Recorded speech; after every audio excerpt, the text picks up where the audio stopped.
Ada 3 hal. Kalau Anda mau berkelimpahan secara materi uang, ingat kita butuh buat memberi. Kenapa? Kita harus mimpi besar supaya bisa dibagi-bagi.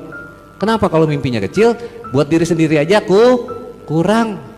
Mau kan menjadi manfaat? 3 hal yang gak boleh Anda pelit, kita pelit gak boleh. Ini 3. Semakin kita pelit, semakin melarat, semakin sengsara. Yang pertama, ya, gak boleh dihemat uang yang buat kesehatan diri. Apalagi pelit buat kesehatan diri. Semakin kita pelit sama kesehatan diri, semakin sengsara kehidupan kita dan keluarga. Buat kesehatan diri, termasuk kesehatan badan, tubuh, pikiran, dan hati batin.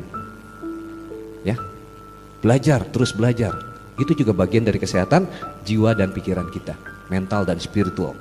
Jangan pernah pelit buat badan, buat apa istilahnya, makanan apa, buat kesehatan. Jangan pernah pelit. Yang kedua, jangan hemat apalagi pelit uang yang buat orang tua kita.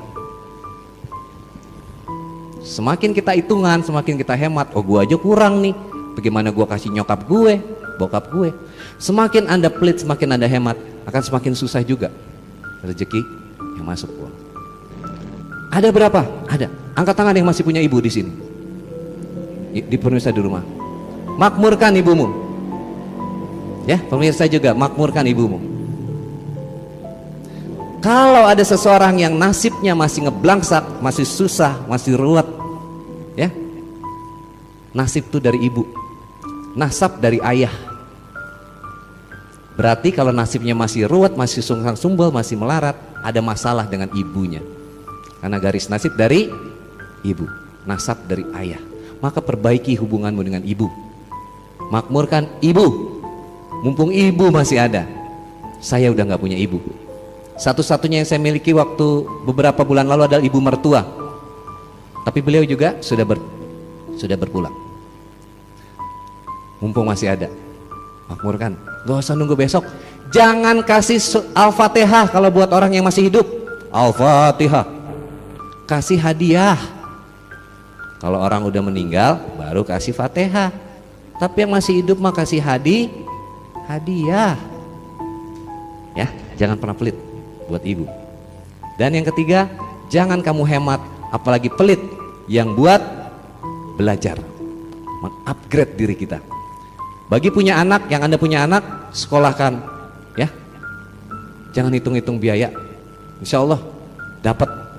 Bismillah, dapat. Dan buat diri kita yang udah nggak sekolah, tetap harus belajar. Ini yang namanya belajar. Ada seminar, ada workshop, ada juga training. Dan ketika belajar, itu investasi sebenarnya. Kita bukannya bayar, tapi investasi. Bang Wendy, kenapa ilmu harus bayar? Saya ilmu nggak pernah saya jual belikan ilmu saya.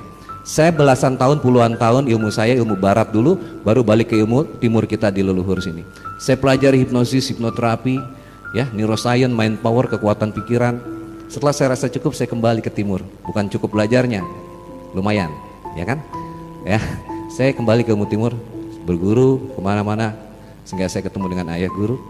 Alhamdulillah. Jadi teman-teman, ilmu itu nggak akan, yang kita bahasanya bukan kita beli, tapi kita investasi. Itu nggak akan pernah hilang. Maka bayaran saya bisa mahal, ya karena saya punya ilmunya. Tapi ilmu saya nggak pernah jual belikan. Kalau dibilang ilmu Bang Wendy mahal, enggak. Ya memang mahal, karena Anda mahal, Anda berharga. Setuju? Tapi bukan ilmu yang saya perjualbelikan. Ilmu itu adalah punya Allah, titipan Allah. Ilmu ini bekal saya di keabadian, yang saya tidak boleh kasih murah. Anda juga begitu. Kalau punya ilmu sesuatu, adalah ada 2 hal, ekspertis dan waktu. Ekspertis itu keahlian Anda. Anda bisa ahli di bidang ini, itu perjalanan puluhan tahun, betul? Dan itu nggak boleh dikasih gratis sama orang, murah aja jangan. Dan waktu yang diberikan, Anda punya ekspertis, kasih ilmu ke orang, waktu itu nggak pernah bisa di rewind. Artinya ketika Anda harus bersama orang yang dicintai, tapi Anda meruangkan waktu buat orang-orang itu harus dihargai dan itu mahal. Setuju? Jadi kalau Anda tak lihat ke saya, kenapa Bang Wendy selalu ada biayanya? Bukan buat saya, itu buat Anda menghargai dirimu sendiri. Kalau Anda mintanya gratisan terus, maka Anda juga akan dihargai murah kehidupannya. Dan ada hukum pertukaran energi. Sejak zaman Rasulullah pun kita diajarkan. Ketika ada di majelis seperti ini, pernah lihat ada keropak-keropak amal itu? Infak. Nah itu untuk pertukaran energi kita.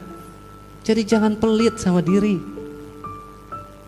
Ya, mau berkelimpahan, lakukan itu. Insya Allah itu akan membuka jalur-jalur kekayaan. Kita wajib kaya, kita wajib memberi, biar bisa memberi kepada makin banyak orang.